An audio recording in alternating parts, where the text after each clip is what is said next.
All right. Welcome back, everybody, to our latest episode of The Nest. That is the New England Sports Talk podcast. The Patriots may be done for the remainder of the 2021 NFL season, but we still have a lot of exciting matchups to discuss and cover as the divisional round of the NFL playoffs is now here. We will cover the 4 games scheduled over Saturday and Sunday. On Saturday, the Cincinnati Bengals will travel to Nashville, Tennessee to take on the number 1 seed in the AFC, the Tennessee Titans first, and then the San Francisco 49ers will head to Lambeau Field for a showdown with Aaron Rodgers and the Green Bay Packers. On Sunday, first, the Tampa Bay Buccaneers will welcome in the Los Angeles Rams to Raymond James Stadium. And the final game on the slate will feature a rematch of the AFC Championship game a year ago with Patrick Mahomes and the Kansas City Chiefs hosting Josh Allen and the Buffalo Bills. And we will preview all 4 of these matchups today. And joining me for today's episode are Anirban Chakraborty, Rohan Venkatesh, and Ujan Talukdar. How are you all doing today? As always, I mean, it's kind of weird to take a third person view when your team is out of it, but I'm gonna be looking at the rest of the teams because my team is out, my core home team is out, the Patriots, but I guess my adopted home team is now in it, so I guess it is what it is. Yeah, thanks for having me. Always interesting to be on, and I'm sure we'll have some good discussion. Yeah, it's good to be back. Looking forward to the games and tomorrow and day after, that's for sure. Definitely, yeah. So let's talk about the first one, Bengals and Titans. So obviously the Bengals, they beat the Las Vegas Raiders last Saturday, 26-19. An interception by Bengals safety Jesse Bates III basically sealed the win for the Cincinnati, and it's their first playoff win since 1991. That's kind of hard to believe, but that's what it is.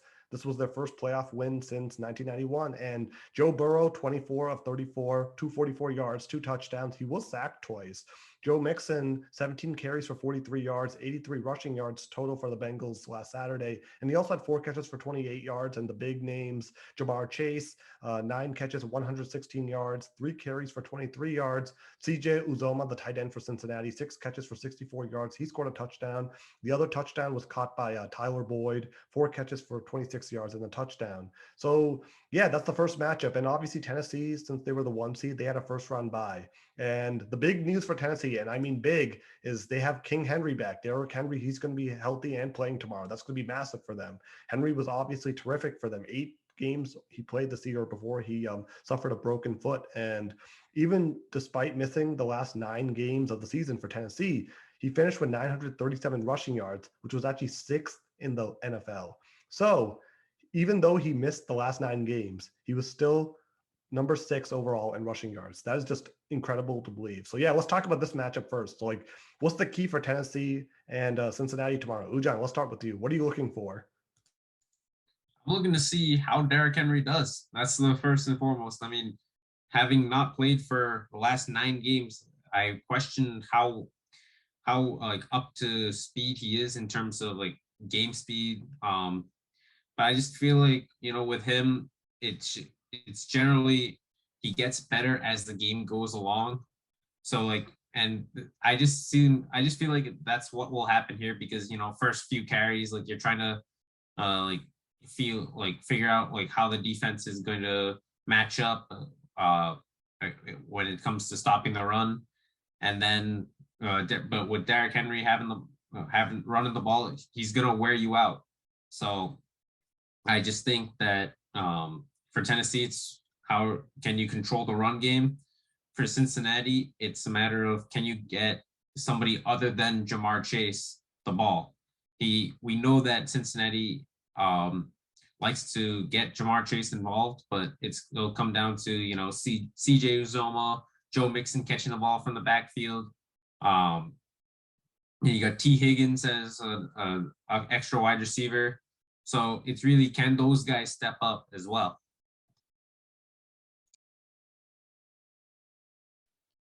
Yeah, I think that's a good idea. Go on. Oh, yeah, sorry. Yeah, I just meant to say I like what Ujan talked about, and he's talking about the offense a bit. I like I mean, obviously, you can't talk about the Bengals without talking about the chemistry between Joe Burrow and Jamar Chase. Jamar Chase just being, in my opinion, the best rookie wide receiver this season, by a pretty long shot.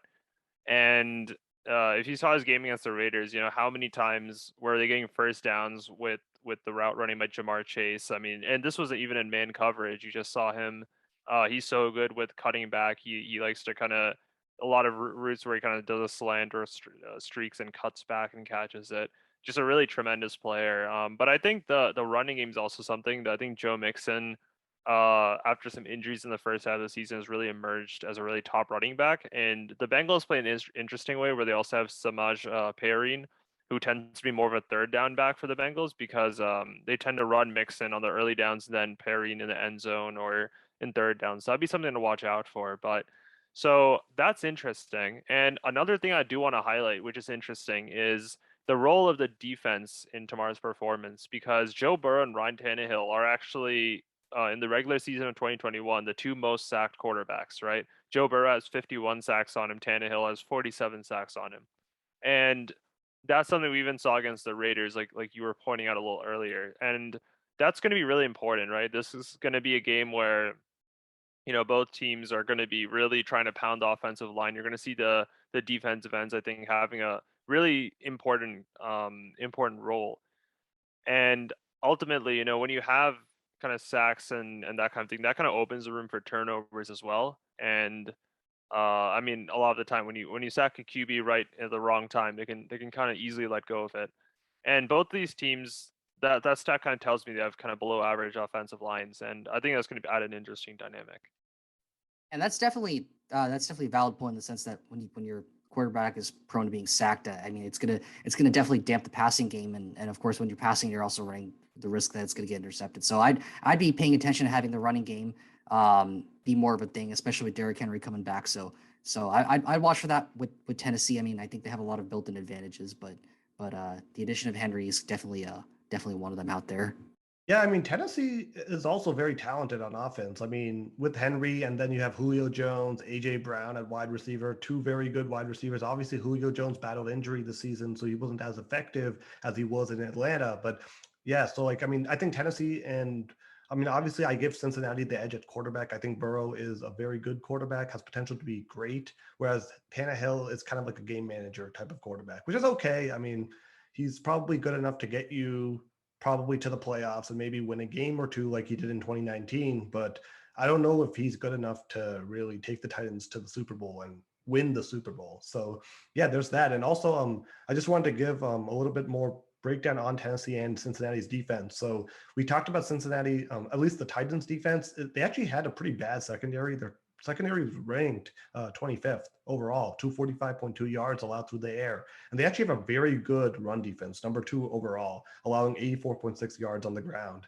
And Cincinnati, on the other hand, is not like that much better. I don't have the data. Oh, here it is, 26th ranked secondary. So actually Cincinnati, interestingly enough, is actually even worse than Tennessee's 26th ranked secondary, 248.4 yards through the air. And they have a 5th ranked run defense, 102.5 yards on the ground. Kind of interesting, right? So both of these secondaries are kind of weak and the run defense is very strong. And that's probably very good for Cincinnati, since tomorrow we already know with Derrick Henry back, Tennessee is definitely going to try to use Henry. But at the same time, even if Henry is sort of rusty as expected because he's missed so much time, they also have Deontay Foreman and Dontrell Hilliard, who both in Henry's replacement did pretty well. Not obviously, you can't ever replace Derrick Henry, but they did a pretty good job overall, like kind of giving some of the production back and helping Tennessee enough to win the 1 seed in the AFC with the 12-5 record. So yeah, I mean, that's sort of the breakdown for this game. And so, yeah, I mean, what else do you sort of see as like an interesting point for tomorrow? Like, is this, I mean, obviously this is probably going to be like compared to the other games, it's not going to be as exciting, but like, yeah, I like of the 4 matchups, this definitely has the most lopsided betting line. I mean, if I looked at the last odds set by the bookmakers, the Bengals are a plus 160 and the Titans are a minus 180. So, well, it depends on which book you're looking at. There. So, like, I mean, when you look at this was according to the score, which I assume is an aggregator. Maybe so. I mean, I usually go to DraftKings for these, and DraftKings actually has the Titans favored by 3.5 points tomorrow, and the over/under on 47.5 points. So I think for all of our listeners today, we can kind of give our predictions on whether or not what we think is the score. So yeah, let's begin with the score then for this.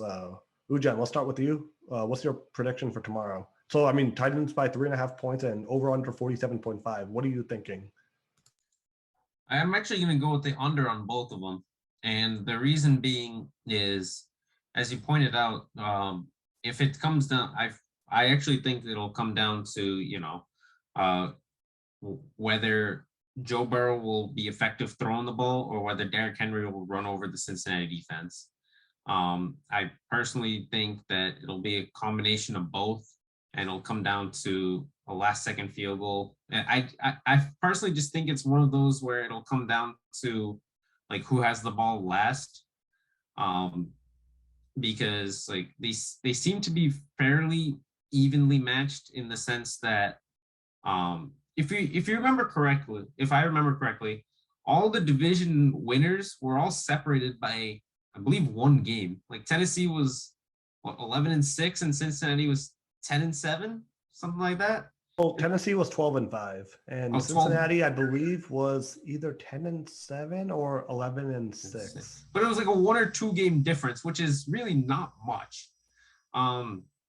So I'm actually going to say that Tennessee wins this by a score of 24-21. So I'm going to go under the 40, under in the points tally, and against the spread for the against the points. Just to be clear, Cincinnati was 10-7 this season. So okay, what's the score prediction again? You're saying? I said Tennessee 24, Cincinnati 21. Okay, yeah. So I actually have a very similar score prediction, but I actually have the Titans covering. So I'm predicting Titans 21, Bengals 17. So under the 47.5. But I do have the Titans covering the 3.5 point spread. Rohan, let's go to you. Yeah. I figured that one of these games was going to be lopsided, and I'm going to pick this one. I'm going to go 28-12, the Titans winning it. I think overall, I mean, for the Bengals, I mean, they had a historic win last time they came around, but I mean, the Titans are definitely more established. I mean, the quarterback comparison is a little bit more in favor of Burrow versus Tannehill, but I think the addition of Derrick Henry, I think, and I mean, having that bye playing at home, I think all works to the Titans' advantage. So yeah, exactly. I just want to emphasize what you just said, Rohan. You talked about the playing at home. I think that's why Tennessee's going to win, because if this game was in Cincinnati, I would pick Cincinnati. But yes, exactly. I just wanted to emphasize that point. But I think of all the games, this is the one that's going to be a blowout. I say 28-12. Okay. And Nirban? Yeah, I'd also go under there, under your spread, but I do actually see Cincinnati kind of pulling through the win in this game. I think it'll end up being within a possession, like 25-18. I do think the Bengals offense this season has just been absolutely popping, and I mean, if the defense is able to stop them, then but through some sacks, that'll be the way to do it. But we also know Derrick Henry's going to be coming back after a very long timeout. We're going to have to see how quickly he can adjust to the physicality of a playoff game. I mean, he's starting literally in a playoff game, right? So that's going to have a very different intensity, I think, than starting in the regular season. So that's going to be my prediction here, and you know we've all seen having an extra week of rest is kind of a hit or miss, right? Like when it works, it's like they had to rest. When it doesn't work, it's like, oh, they kind of got out of fun because they didn't play too much. I mean, we all remember when the Ravens had their first week bye, and then they just lost in the divisional, right? So I don't want to take anything for granted here. I'm gonna say I'm feeling Cincinnati for this game. Okay, so all of us have under the over/under, but all of us, and three of us are picking Tennessee, and Split decision. yeah, Anirban went with the Cincinnati Bengals. Okay, so that's our matchup there. So now let's talk about the next matchup. This is going to be a pretty exciting matchup. Green Bay Packers and San Francisco 49ers. Obviously, we all saw the 49ers with a thrilling 23-17 win over the Dallas Cowboys last Sunday. Really the only upset of the week, right? Because it's the only matchup where the road team actually went in and won. And obviously, it's the second meeting of the year. The Packers beat the 49ers. week 3, 30-28 in Santa Clara. And that was the game where Mason Crosby kicked a game-winning 51-yard field goal as time expired. But the Packers did lead 17-0, but the 49ers ended up rallying to take a 28-27 lead before Rodgers had the game-winning drive with 37 seconds remaining. That day, just some stats. Rodgers was 23 of 33 for 261 yards, 2 touchdowns. He was sacked once. Aaron Jones, the rusher, 19 carries for 82 yards, 2 catches for 14 yards. Devontae Adams, 12 catches for 132 yards and a touchdown. And Marquez Valdes-Scantling, 3 catches for 59 yards. And Jimmy Garoppolo that day, 25 of 40, 257 yards, 2 touchdowns, 1 interception.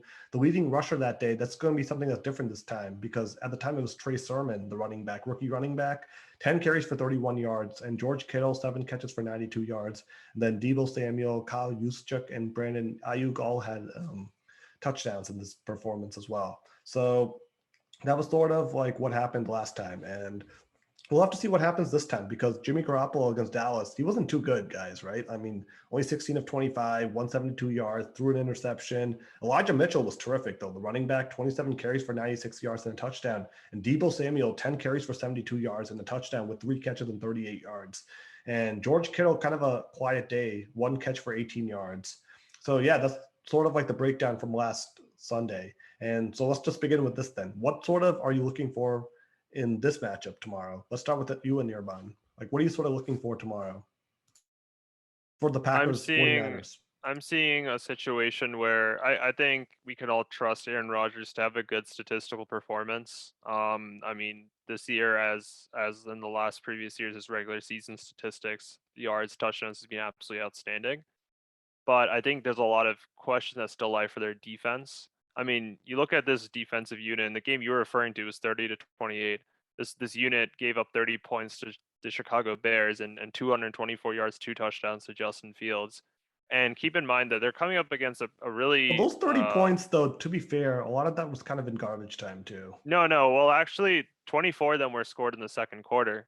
Because this was a game where the Bears opened up with a 3-point. There was actually 24-21, and then Green Bay answered with 17 points in the third quarter, but Chicago scored 27 of their 30 points in the first half.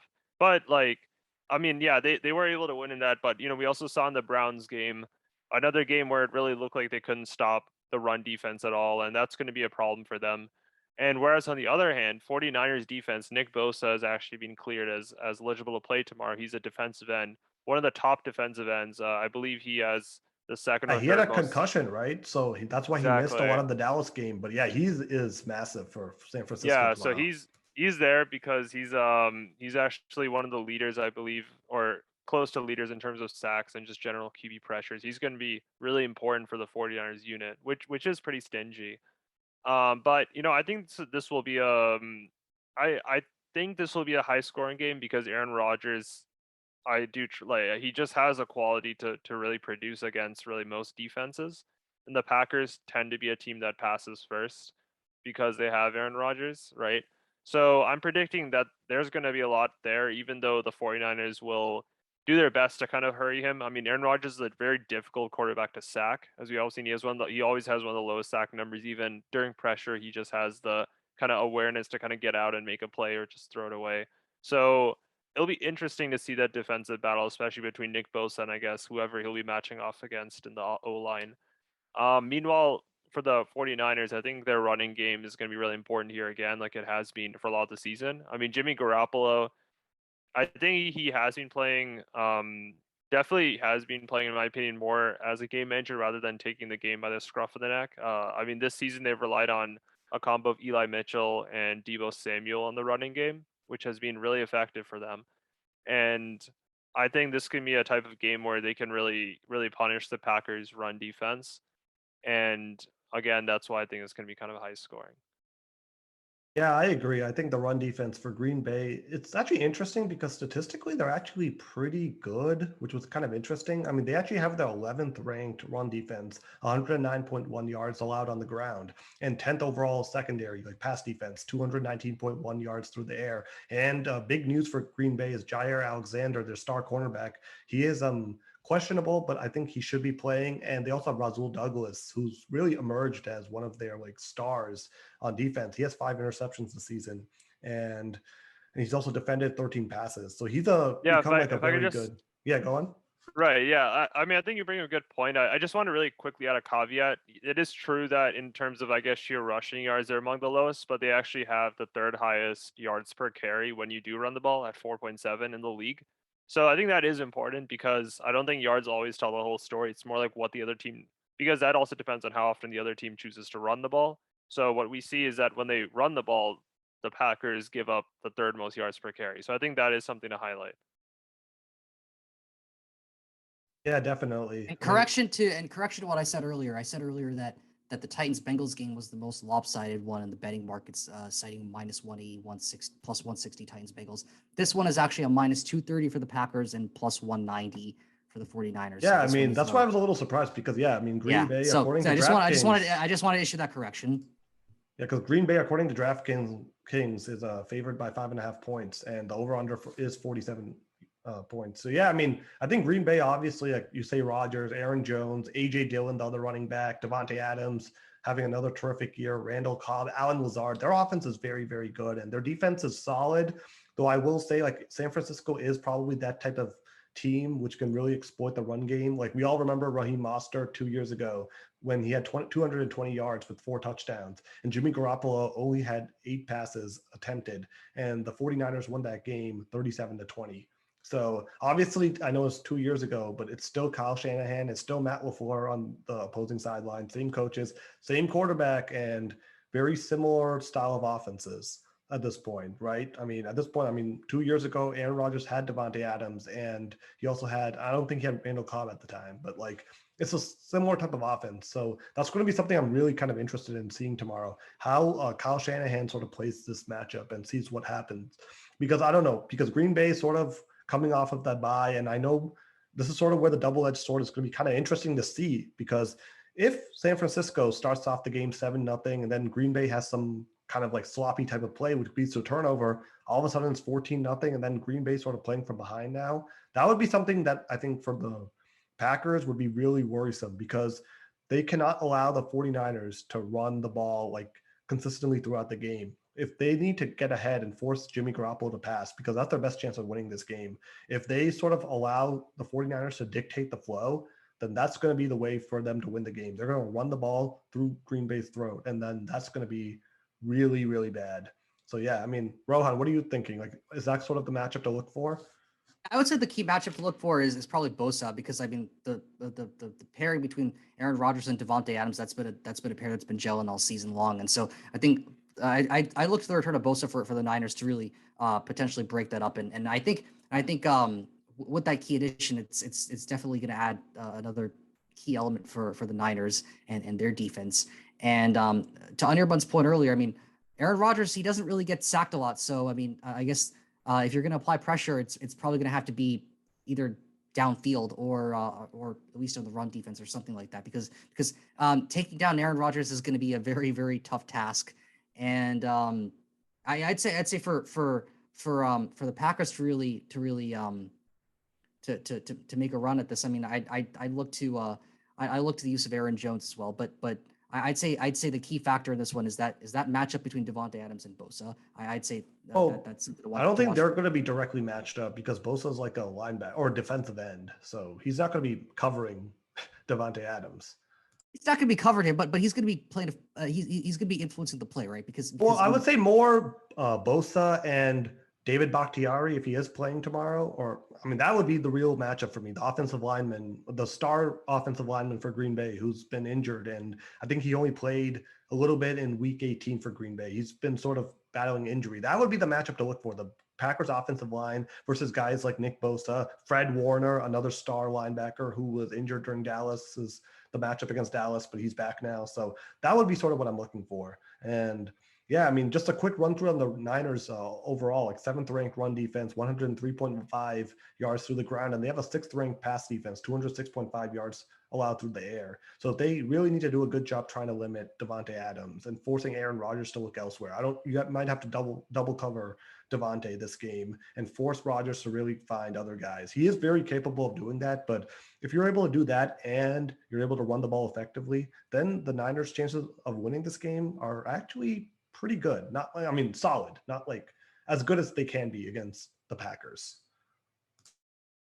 Yeah, and I just want to highlight quickly. I think, we've been talking about the rushing offense for the 49ers, but I think what we have seen with their offense and passing the season is that they don't rely on passing as much as rushing, but when they do, it's a very tidy and very efficient game, right? They in terms of receiving, the 49ers have the largest yards per kind of reception, around like over 12. It's the highest in the league. They have a pretty high, like 66.7 completion percentage on passing. Um, and then among kind of some other stats, like they're very kind of efficient with the ball, and when they throw it, like they have some of the have some of the most 40-yard plus plays in the league as well. So I think this is a team where you do have to be kind of, I do think they have the capacity to keep teams honest on their secondary. So I think that is something to look out for. That I'm sure the Packers will have prepared expecting a stronger run game. But of course, that's one of the things that made Debo Samuel so effective this season, is that he's done both roles. And, Debo, George Kittle, I guess Brandon Ayuk, they do have a few people, and some of the statistics kind of say that when they do go for the passing game, they can actually do it to pretty good effect.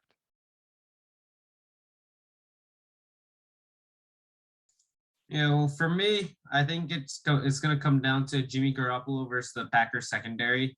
The reason I say that is the weather conditions are going to be like frigid cold, like 5 degrees for kickoff or something like that, with a wind chill below zero. So I just think that this is going to suit the Packers much better because number one, it's home field, and number two, they're more used to it. I mean, that being said, I don't know how much Green Bay has been practicing in this cold, but definitely not San Francisco. I mean, you can't exactly like run your offense in a freezer and expect to try to practice for the elements. So I think it's while we do know that Green Bay's or not Green Bay, San Francisco's running game is really good. I question their passing game a bit, because especially with Green Bay's secondary with Rasul Douglas and perhaps Jair Alexander.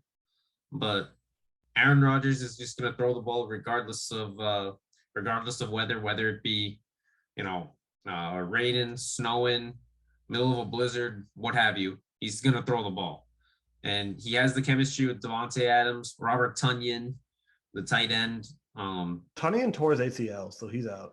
Or my apologies, not Robert Tonyan, but Randall Cobb, right? So I just think that I'm not worried about Green Bay's offense. I'm more worried about San Francisco's offense. So with that being said, considering the conditions, I don't think there'll be much of a kicking game. You're not going to see like 50-yard field goals being attempted. It'll be hard to kick. I mean, kicking a football in that cold is going to be like kicking a rock.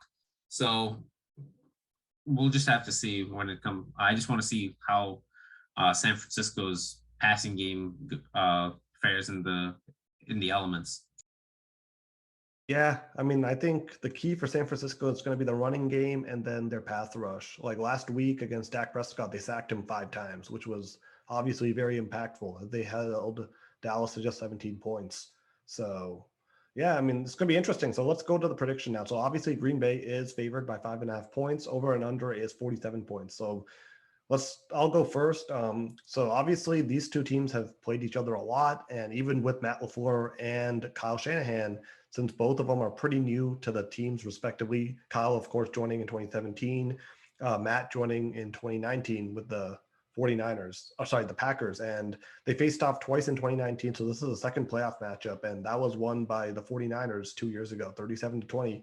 That said, I think the Packers are a better team this year. So I'm picking them to win this game 27-21, and they will head to their third straight NFC championship game. So that's my prediction. Rohan, let's go to you. And the Packers, they definitely are the better team, and I mean, given the weather, they definitely have that advantage.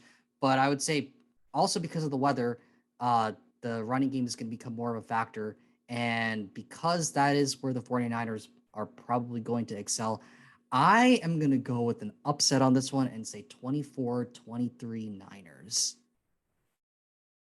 Nice. Okay. Yeah. I mean, Ujan, let's hear your pick. I'm actually gonna go with a little more of a lopsided game. I think it'll be Packers 27, Niners 17.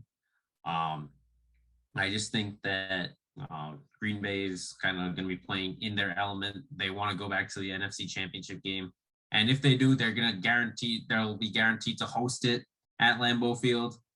Um, it's so.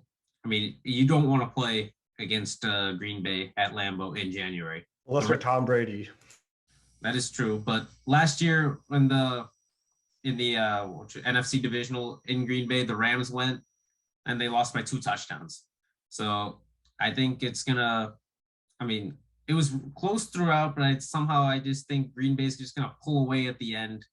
So that's why I'm gonna go 27-17 Green Bay.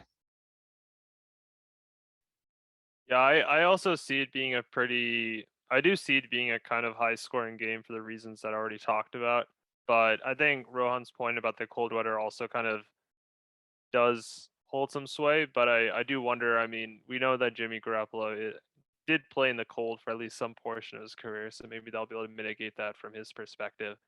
But yeah, I'm actually gonna say I'm also gonna go with an upset here. I think it's gonna be 28-23. I think Aaron Rodgers is probably gonna have a great statistical game, but I think the 49ers rushing is going to be effective, and I think they're also going to effectively use their passing yards. They might not get very many, but I think they might not have as many like attempts, but when they do, we could expect kind of bigger plays from Deebo Samuel or Have another like, person going contrarian. yeah. I mean, yeah, I you know want me. the 49ers to win, but I'm just not sure if they can. Yeah, I'm with you, Marta. I think. I mean, we're all in for our former Patriot quarterback Jimmy Garoppolo and a former Pats wide receiver on the coaching staff for San Francisco, Wes Welker. So, I mean, it's going to be definitely an interesting game for sure. But well, I guess we're split on this one in terms of 49ers Packers. Interesting to note, right? There are 3 quarterbacks drafted by Bill Belichick in these playoffs, and 2 of them are still playing. So yeah, it's interesting. But yeah, I mean, so yeah, okay. So yeah, we're 2-2 here. So 2 of us picked the Packers and 2 of us picked the 49ers. Interesting. Let's see what happens tomorrow. So let's move on to Sunday's matchup now. So the first game, this is probably going to be a very exciting game. Not that the other one isn't, but let's talk about this one. The Tampa Bay Buccaneers, the Super Bowl 55 champions, who actually went into Lambeau Field last year and beat the Green Bay Packers in the NFC Championship game. And of course, they beat the Chiefs in the Super Bowl. And they're going to be playing the LA Rams. It's a week 3 rematch. The Rams won the first one 34-24 at SoFi Stadium in week 3. It's interesting because when I look back at the statistics for this game, to really kind of look back and just sort of like recap this game again, it's very kind of different, right? Because Brady that day, 41-55, 432 yards and a touchdown. And he was actually the Buccaneers' leading rusher that day, 14 carries and 3 yards with a rushing touchdown. So he had a monster statistical game. But Chris Godwin, for example, he has 6 catches for 74 yards. He tore his ACL. He won't be available for the Buccaneers on Sunday. Mike Evans, though, 8 catches for 106 yards and touchdown. And they had Tyler Johnson. I think Brady's going to look at him. He had 3 catches for 63 yards, Rob Gronkowski and Giovanni Bernard. All of those guys are still playing. So that's someone I'm looking for tomorrow. And meanwhile, Stafford that day was terrific, 343 yards with 4 touchdowns. And Deshaun Jackson, he's no longer with the Rams. He's actually with the Las Vegas Raiders. 3 catches for 120 yards and a touchdown. So he's not even there anymore. But Cooper Kupp had a big game that day, 9 catches for 96 yards and 2 touchdowns.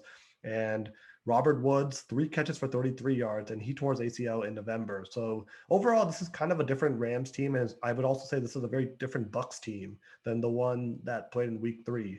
So that's sort of what happened then. And recently, the Rams beat the Arizona Cardinals 34-11 on the Monday night Super Wild Card Weekend matchup. Pretty boring game, pretty terrible game, honestly, to watch. Kyler Murray was just he was just shut down by LA's defense. And the Buccaneers beat the Eagles 31-15. Another pretty bad, lopsided game. Philadelphia basically just scored late to make this a little closer. But yeah, I guess Brady finally got his revenge for Super Bowl 52 against Philadelphia.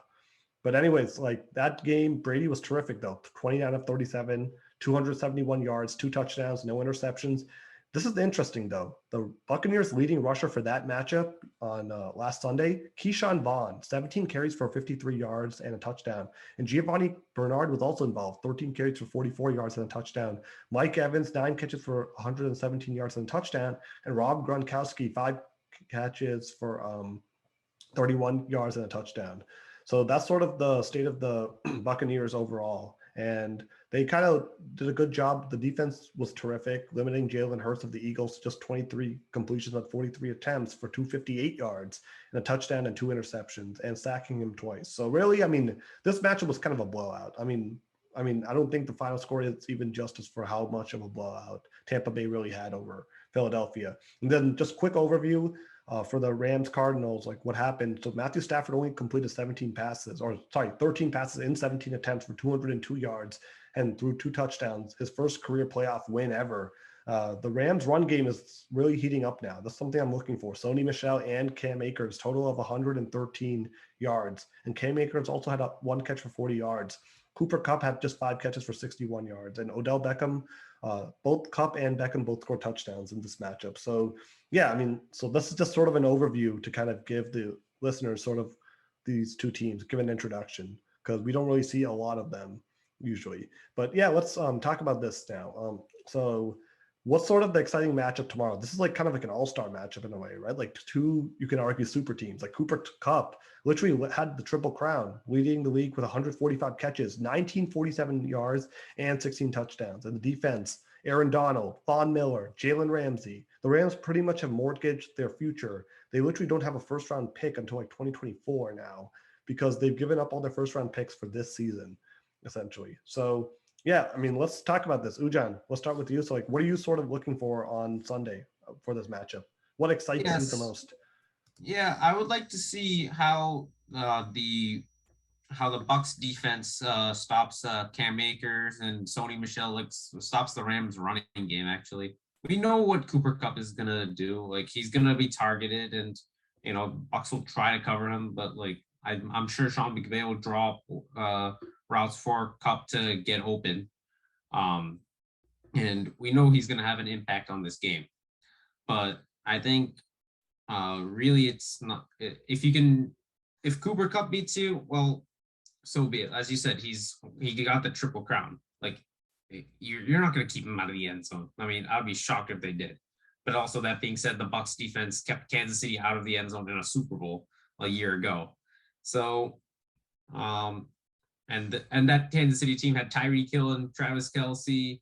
Well, you name it, right? So I would say, can they stop the running game? With what is it? Devin White, Levante David, right? And Jason Pierre-Paul. Yep, him too. And so really, if the Bucs defense can just prevent the Rams from running the ball effectively, then they're gonna have a good shot at winning this game. Otherwise, if it's just Cooper Kupp like getting the ball and like one play touchdown, like it seems as though every time Cooper Kupp catches the ball, he's gonna get a touchdown, right? It's just a matter of this might just be a shootout, to be honest. So I think it's real. I mean, yes, Cooper Kupp is gonna be a one to look out for, but you got to look through like the other aspects of the game. It's not just it's a team game. Like once Cooper Kupp's eliminated, what else can the Rams do? I mean, yes, they have Odell Beckham. Yes, they have Tyler Higbee. But Van Jefferson as well. Yeah, but I just don't. I think if the Rams are going to win this, they need to incorporate the run game, because they seem to be very pass heavy, and if everybody's covered, then there goes your pass game, right? So that's why I say the running game for the Rams is going to be important. That will be tough because Tampa's run defense is very stingy. Third ranked, 92.5 yards allowed on the ground. And their pass defense is more vulnerable, 21st overall, allowing 238.9 yards through the air. So that's going to be a tough task. Yeah, but at the same time, Matthew Stafford has a 63.4 rating versus pressure, which is 20th in the league. So So I mean, like the LA passing game has its own challenges as well. So I mean, if LA has any hopes of getting anywhere in this, they're gonna have to run it a lot. So I kind of second those thoughts from earlier on. So it's gonna be up to old friend Sony Michel. Looks like it's gonna be that if LA is gonna have any real chance of doing anything. And of course, I mean, like LA defense is also they've had their strong suits, right? I mean, like they have Von Miller, and he's recently looking like Von Miller back when he was with the Broncos, and I remember those days when he used to give the Patriots a hard time. So he's going to be up against old foe Tom Brady again, just both of them in different uniforms this time. So that's going to be interesting to watch. Yeah, it's interesting because I think you guys hit the nail on the head with that. And another thing I do want to point out is that I guess we haven't talked about Jalen Ramsey yet, who is having one of the best seasons of a cornerback this season in terms of passes defended. I think he's like top 4 in that category, along with our friend JC Jackson. But I do kind of wonder if that's going to turn into a JV Howard type situation in Miami, where it doesn't really translate as much into defensive dominance if you have a lot of weapons that you can throw to, right? And if you look at Tom Brady, right? Tom Brady has the most passing yards in the regular season, over 5,000 yards, but you have to go all the way, I guess, to number 15th of the kind of NFL wide receivers to see Chris Godwin's name as the Buccaneers person with the most passing yards, most receiving yards. So what that kind of tells you is that, again, like we all know, Tom Brady has the ability to throw out the ball to anybody, right? He doesn't need to rely on any one player. So I guess Jalen Ramsey can cover one person, but you can't cover 3 or 4 options, right? Whereas you can imagine with the Rams, I mean, so much of that offense runs through Cooper Kupp. Um, and I think there's going to be such a disproportionate impact when you try to target one wide receiver versus, in the case of the Tampa Bay, I think Tom Brady, we all know he can make any wide receiver look good if they do what he tells them to. Yeah, I mean, the Rams defense for me is going to be interesting because obviously, like, you have Donald and Von Miller who are both going to wreak havoc. I mean, Donald this season, 12 and a half sacks and 4 forced fumbles, and he played in every game. And Von Miller just played 8 games for the Rams, but he still managed 5 sacks. And obviously, Ramsey, Darius Williams as well. He's a pretty good cornerback. So the Rams have a pretty good defense, though. Interestingly, when I looked at the stats, 22nd pass defense, 241.7 yards through the air. But maybe that's a little bit deceiving too, because they did have some off weeks at the middle of the year where they didn't look too good, but they've sort of seemed like they're sort of hitting that groove again. And their run defense is very strong. So that's going to be interesting because we'll see if Leonard Fournette is back. We're not sure if he's back, but that would be big. Keyshawn Vaughn obviously is a solid running back, but how will he do against the stiff Rams run defense? So the key for me is going to be how well can Brady sort of like kind of get the ball out of his hand and avoid being sacked by Donald or Von Miller? Or will this be another 2015 AFC Championship game situation where Von Miller and the Broncos defense at the time pretty much wreaked havoc on Brady and they lost the game in the end? So that's going to be something I want to watch for tomorrow and see what sort of happens. But yeah, I mean, so let's go to the predictions now. Does anyone else want to bring up any key matchups? I think the key for me, I'm going to be very interested in seeing if Rob Gronkowski, if this is the type of game where Brady sort of looks at him a lot, because obviously a guy like Mike Evans is likely going to be security, like kind of security blanket, like draped by Jalen Ramsey. He's that good. So, I mean, at that point, I'm going to be like Rob Gronkowski, Tyler Johnson, Cameron Brate. I expect those guys to have pretty big games as well. Maybe Le'Veon Bell finally gets a little bit involved with Tampa Bay. He hasn't really been used too much recently. So those are going to be the guys I'm sort of looking for tomorrow. So does anyone else want to discuss any part about the matchup? All right, let's go to the predictions now, the fun part. So yeah, the Buccaneers are actually favored by 2.5 points, and the over/under is 48 points. Interesting, actually. That's only 48 because the last time it was 58 points. But anyways, let's go with you, Rohan. Yeah, Rams are plus 120, Bucks are minus 140, and Bucks, I believe, are rightly favored. And I mean, despite all the good things I said about the LA defense, I mean, it's tough to stop Tom Brady. I'm going to go 24-14 Bucks on this one. Wow. Okay, 14 points for this Rams defense. Okay. Oh, sorry, offense. Okay. All right. Ujan, let's go to you. Yeah, I think it's gonna be a bit higher scoring. I don't think it's gonna be as big of a shootout considering the Rams defense will definitely get pressure on Brady, and the fact that Todd Bowles likes to bring pressure on opposing teams' quarterbacks. So I'm gonna actually say, let's go with the 27-24 Bucks. Do think that both offenses are really good, but at the same time, both defenses are really good. Now it's just really going to be a matter of, you know, who's. I think this is going to come down to another one of those who has the ball last kind of games, because, like I said, we know how good both offenses can be, and we know how good the defenses can be. So I think we're going to see a lot of everything in this, from field goals to punts and a lot of big plays, potentially sacks, maybe a forced fumble, interceptions. I think this game will have it all, but Bucks will win by a field goal, 27-24. Yeah, I'm not gonna bet against Tom Brady here. I think we will see like a moderately scoring game. I'm gonna go 25-21 Buccaneers. I mean Tom Brady has he's had a career season, and that's also keep in mind he had 363 passing yards against the Buffalo Bills, for example, who we all know are a very good team at pressuring QBs and drawing picks and such. Actually, just interesting note about that. The Buffalo Bills only allowed one quarterback to go over 300 yards this season. And of course, it's their old tormentor. And it was Tom Brady. Yep. So that just goes to show, he's seen it all. Yeah, we talk about QB pressure. He knows what's up, and there's a reason why he's like 29th in the league in sacks. I mean, him and Aaron Rodgers. It's when you have that much experience, it's very difficult to sack a quarterback. And that, even if you force him to throw out of bounds, that still saves maybe 10, 15 yards potentially. Though one caveat I do want to say, I'm still going with the Buccaneers, but aside from Buffalo, they haven't really, I guess, played a really top tier team since maybe week 12 against Indianapolis. I mean, they play the Falcons, Saints, Panthers, Jets, and then the Eagles, which, yes, they were a playoff team, but definitely kind of the lower tier.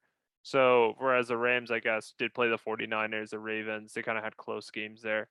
I wonder if that might be a factor that makes this game closer. But again, I really think it's hard to bet against Tom Brady in this game.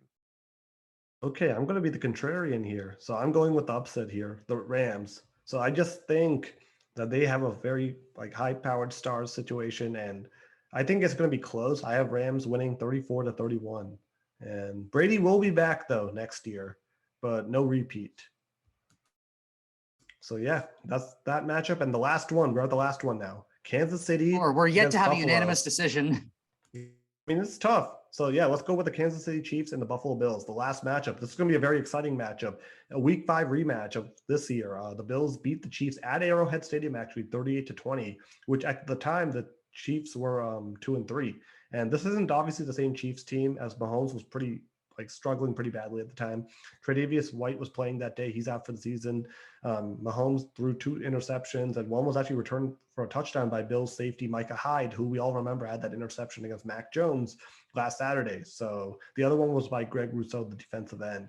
So, I mean, that day, Josh Allen was terrific, 315 yards, 3 touchdowns, and he had 11 carries for 59 yards. And Dawson Knox, 3 catches for 117 yards and a touchdown.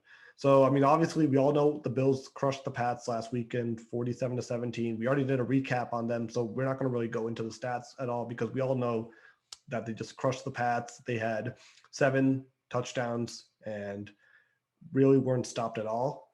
And the Chiefs beat the Steelers 42-21. Patrick Mahomes was terrific, 30 of 39 for 404 yards, 5 touchdowns, did throw an interception, and he was also sacked 3 times. Jerick McKinnon, he was actually very good against Pittsburgh. I don't know if you guys saw that, but 12 carries for 61 yards and then 6 catches for 81 yards and a touchdown. Travis Kelce, terrific as always, 5 catches for 81 yards, and then threw a nice 2-yard touchdown pass as well. Demarcus Robinson involved. Tyreek Hill, 5 catches for 57 yards and a touchdown. And Byron Pringle, the wide receiver, 5 catches for 37 yards and 2 touchdowns. So we all know that Patrick Mahomes, just give him anyone who's able to catch the ball, and he'll be able to make it work. That's how good Patrick Mahomes is. So it's going to be interesting to see. The Chiefs defense was pretty dominant. They only allowed 14 points because 7 points was from that TJ Watt fumble recovery. So yeah, that's the matchup here. So what are you sort of looking for in this matchup? Nirvan, let's start with you. So what sort of interests you the most? I'm going to be interested in which Chiefs defense we get in this game.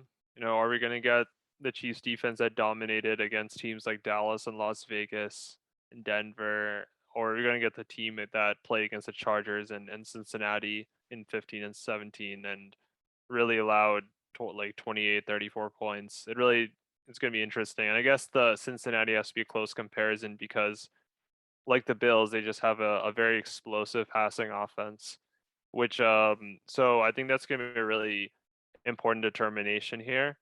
But and I guess another thing to remember, I guess we've learned that the Bills tend to take grudges personally, so I do wonder how much they'll be thinking about their kind of limp AFC Championship loss to the Chiefs last season, kind of using this as they're a team that clearly has a chip in their shoulder, something to prove. I will kind of wonder about that. But at the end of the day, again, I mean, it's going to be two really high octane offenses, and just in terms of consistency, you could argue the Bills defense has been more consistent in its performance compared to the Chiefs. But again, the Chiefs, I think, do have they always have the potential really to turn it up a notch on their offense to really overcome any challenges, I guess. I mean, against the Chargers, they won 34-28, and Cincinnati they narrowly lost, right? And those are also against really good offenses too. So that's gonna be what I'm watching.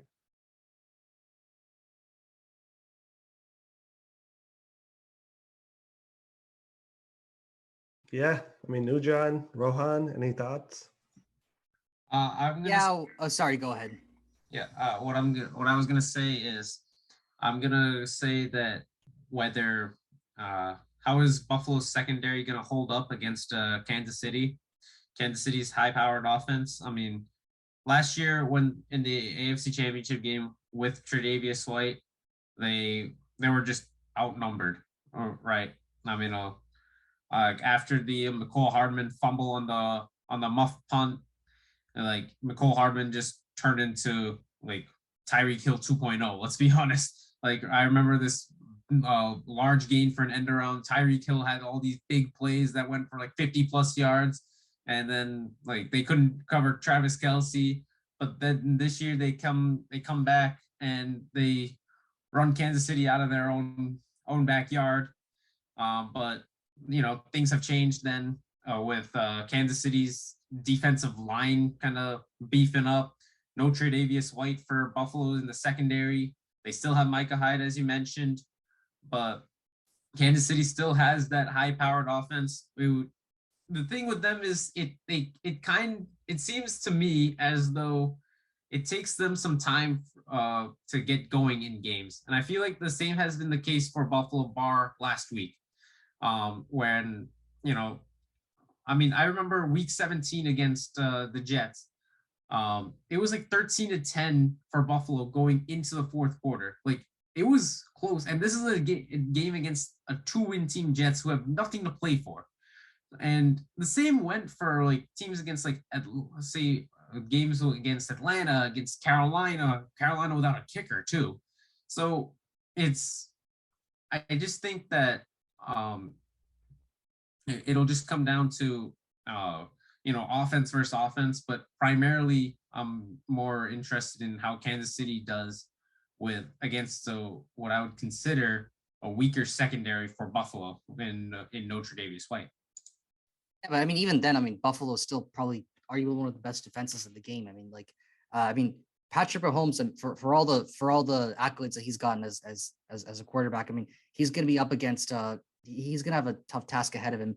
Overall, I think this is going to be pretty much a shootout, though, because I think the key matchup over here, even though we're going to be talking about the defenses, I think it's mainly just a QB versus QB. I mean, Josh Allen. I mean, like, he's probably not known to be the best quarterback, but I mean, the kind of run that he's been on and just kind of the overall story that the Bills have had so far. I mean, just absolutely crushing the Patriots last week. I mean, they're going to be carrying all of that. They're going to be hyper energized, and they're going to be carrying all that into this week. So I mean, like, I would say definitely, advantage Bills on this one, despite the fact that the Chiefs are probably better on paper. I think I think some of the intangibles would have to go for the Bills on this one.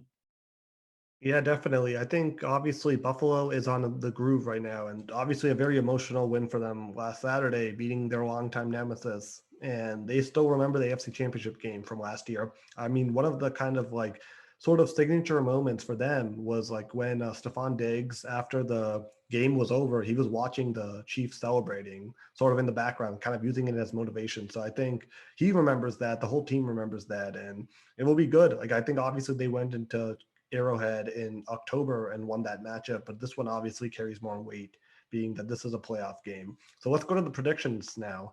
Obviously, Chiefs are favored. So not obviously, but interestingly, the Chiefs are favored by 2 points, and the over and under is 54.5 points. So Nirban, what's your prediction for this matchup?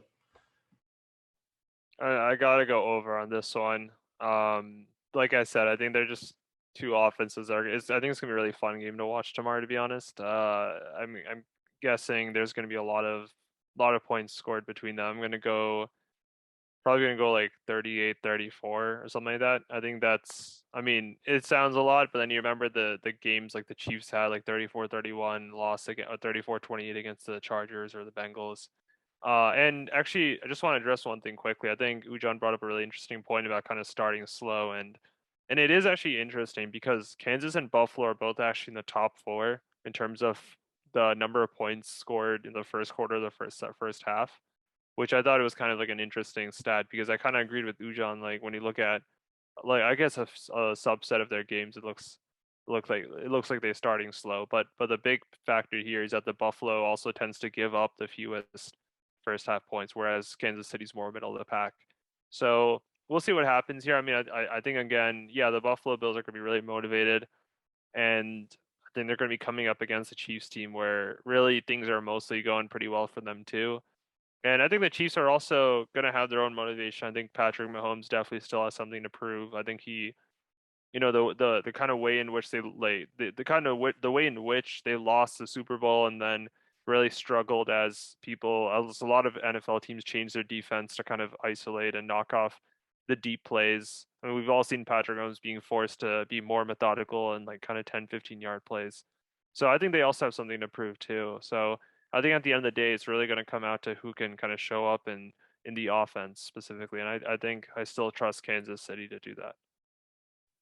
Yeah, I mean, like with the offenses, I mean, both of these, like I said, are potent offenses. But I think the key advantage for the Bills could be if they can just get into Patrick Mahomes' head a little bit early on. I mean, kind of harass him a little, maybe force a 3 and out, or maybe even like an early pick six would really like throw a wrench in things. I mean, they've been able to pretty much have their way with the Patriots the last 2 games, and I mean, assuming that they play the same way that they did. I mean, that's a big if, right? But the playbook is definitely there for the Bills to kind of to pull off something like that against a team like the Chiefs. So I mean, like I guess to get to my prediction on my end, I mean, like the bookmakers are saying that the Bills are even, right? Chiefs are -120. So I'm gonna go against the bookmakers and say that the Bills win this 30-24. Despite the fact that the Chiefs are slightly favored in this one. So just one thing to note. So you do talk about like how like the Bills have, like, they can't play with the same energy that they did against the Patriots because there's no way they're going to score a touchdown on every it's drive. not going to be the same energy, but all I'm saying is that is there a way that this Bills team can take down this Patrick Mahomes juggernaut? I Yes. think they can, but there's no way they can play with that same intensity because it's not sustainable to score a touchdown on every drive and not have any negative plays for loss at all. So yeah, I mean, okay, but yeah, I'll give my prediction last. Ujan, I want to hear yours. Yeah, so I think when it comes down to it, this is probably going to be the highest scoring game of the weekend.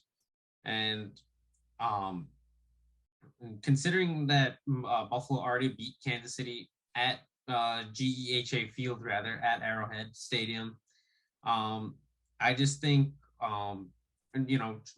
Josh Allen is like a multi-threat quarterback. He'll throw the ball like very accurately, has the zip on the ball. Like I just think it's second to none, the zip he has on the ball, like all his line drive throws.